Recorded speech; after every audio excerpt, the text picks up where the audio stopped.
श्री राधे। श्रीमद् भागवत महापुराण के प्रथम स्कंध का दूसरा अध्याय, भगवत कथा और भगवत भक्ति का महात्म्य। श्री व्यास जी कहते हैं, शौनक आदि ब्रह्मवादी ऋषियों के ये प्रश्न सुनकर रोमहर्षण के पुत्र उग्रश्रवा को बड़ा ही आनंद हुआ। उन्होंने ऋषियों के इस मंगलमय प्रश्न का अभिनंदन करके कहना आरंभ किया। सूत जी ने कहा, जिस समय श्री शुकदेव जी का यज्ञोपवीत संस्कार भी नहीं हुआ था, सूत्रा लौकिक वैदिक कर्मों के अनुष्ठान का अवसर भी नहीं आया था, उन्हें अकेले ही संन्यास लेने के उद्देश्य से जाते देखकर उनके पिता व्यास जी विरह से कातर होकर पुकारने लगे, बेटा ओ बेटा। उस समय तन्मय होने के कारण श्री शुकदेव जी की ओर से वृक्षों ने उत्तर दिया। ऐसे सबके हृदय में विराजमान श्री शुकदेव मुनि को मैं नमस्कार करता हूँ। यह श्रीमद् भागवत अत्यंत गोपनीय रहस्यात्मक पुराण है। यह भगवत स्वरूप का अनुभव कराने वाला और समस्त वेदों का सार है। संसार में फंसे हुए जो लोग इस घोर अज्ञान अंधकार से पार जाना चाहते हैं, उनके लिए आध्यात्मिक तत्वों को प्रकाशित करने वाला यह एक अद्वितीय दीपक है।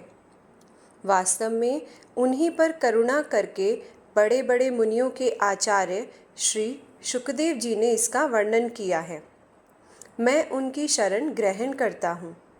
मनुष्यों में सर्वश्रेष्ठ भगवान के अवतार नर नारायण ऋषियों को, सरस्वती देवी को और श्री व्यास देव जी को नमस्कार करके तब संसार और अंतःकरण के समस्त विकारों पर विजय प्राप्त कराने वाले इस श्रीमद् भागवत महापुराण का पाठ करना चाहिए।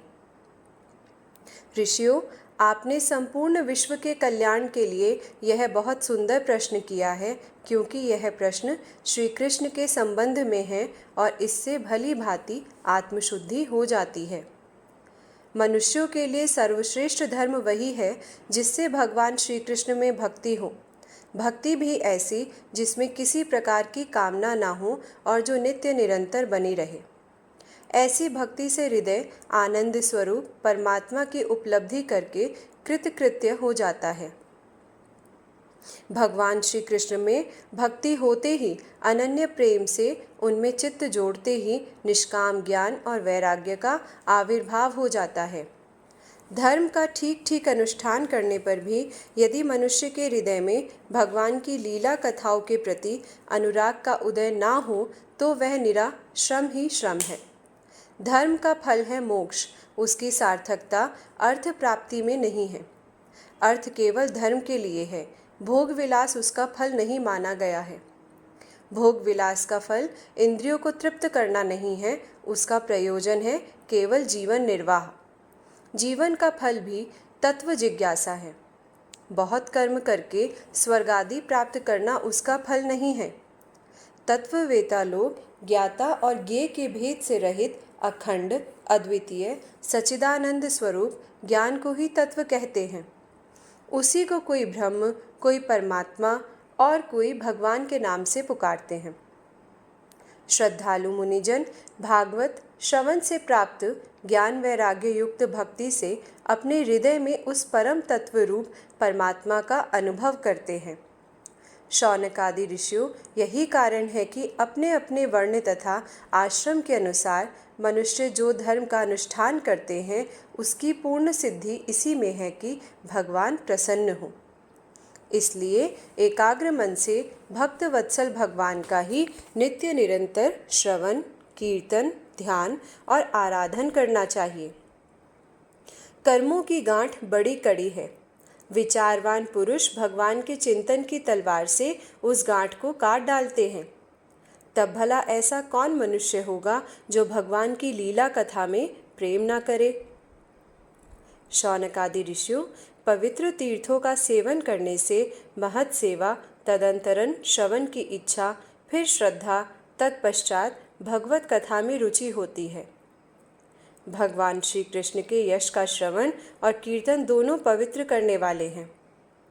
वे अपनी कथा सुनने वालों के हृदय में आकर स्थित हो जाते हैं और उनकी अशुभ वासनाओं को नष्ट कर देते हैं, क्योंकि वे संतों के नित्य सुहृद हैं।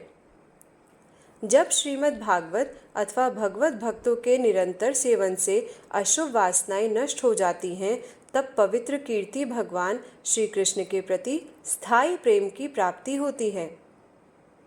तब रजोगुण और तमोगुण के भाव, काम और लोभ आदि शांत हो जाते हैं और चित्त इनसे रहित होकर सत्वगुण में स्थित एवं निर्मल हो जाता है। इस प्रकार भगवान की प्रेममयी भक्ति से जब संसार की समस्त आसक्तियां मिट जाती हैं, हृदय आनंद से भर जाता है, तब भगवान के तत्व का अनुभव अपने आप हो जाता है। हृदय में आत्मस्वरूप भगवान का साक्षात्कार होते ही हृदय की ग्रंथि टूट जाती है, सारे संदेह मिट जाते हैं और कर्म बंधन क्षीण हो जाता है। इसी से बुद्धिमान लोग नित्य निरंतर बड़े आनंद से भगवान श्री कृष्ण के प्रति प्रेम भक्ति करते हैं, जिससे आत्म प्रसाद की प्राप्ति होती है। प्रकृति के 3 गुण हैं, सत्व, रज और तम। इनको स्वीकार करके इस संसार की स्थिति, उत्पत्ति और प्रलय के लिए एक अद्वितीय परमात्मा ही विष्णु, ब्रह्मा और रुद्र, ये 3 नाम ग्रहण करते हैं। फिर भी मनुष्यों का परम कल्याण तो सत्वगुण स्वीकार करने वाले श्रीहरि से ही होता है। जैसे पृथ्वी के विकार लकड़ी की अपेक्षा धुआं श्रेष्ठ है और उससे भी श्रेष्ठ है अग्नि, क्योंकि वेदोक्त यज्ञ यागादि के द्वारा अग्नि सद्गति देने वाली है, वैसे ही तमोगुण से रजोगुण श्रेष्ठ है और रजोगुण से भी सत्वगुण श्रेष्ठ है, क्योंकि वह भगवान का दर्शन कराने वाला है। प्राचीन युग में महात्मा लोग अपने कल्याण के लिए विशुद्ध सत्व में भगवान विष्णु की ही आराधना किया करते थे। अब भी जो लोग उनका अनुसरण करते हैं, वे उन्हीं के समान कल्याण भाजन होते हैं। जो लोग इस संसार सागर से पार जाना चाहते हैं, वे यद्यपि किसी की निंदा तो नहीं करते, ना किसी में दोष ही देखते हैं, फिर भी घोर रूप वाले तमोगुणी, रजोगुणी, भैरवादी भूतपतियों की उपासना ना करके सत्वगुणी विष्णु भगवान और उनके अंश कला स्वरूपों का ही भजन करते हैं। परंतु जिसका स्वभाव रजोगुणी अथवा तमोगुणी है, वे धन, ऐश्वर्य और संतान की कामना से भूत, पितर और प्रजापतियों की उपासना करते हैं, क्योंकि इन लोगों का स्वभाव उन भूतादि से मिलता जुलता है। वेदों का तात्पर्य श्री कृष्ण में ही है। यज्ञों के उद्देश्य श्री कृष्ण ही हैं। योग श्री कृष्ण के लिए ही किए जाते हैं और समस्त कर्मों की परिसमाप्ति भी श्री कृष्ण में ही है। ज्ञान से ब्रह्म स्वरूप श्री कृष्ण की ही प्राप्ति होती है। तपस्या श्री कृष्ण की प्रसन्नता के लिए ही की जाती है। श्री कृष्ण के लिए ही धर्मों का अनुष्ठान होता है और सब गतियाँ श्री कृष्ण में ही समा जाती हैं। यद्यपि भगवान श्री कृष्ण प्रकृति और उसके गुणों से अतीत हैं, फिर भी अपनी गुणमयी माया से, जो प्रपंच की दृष्टि से है और तत्व की दृष्टि से नहीं है, उन्होंने ही सर्ग के आदि में इस संसार की रचना की थी। ये सत्व, रज और तम तीनों गुण उसी माया के विलास हैं।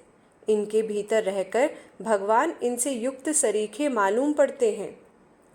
वास्तव में तो वे परिपूर्ण विज्ञान आनंद घन हैं।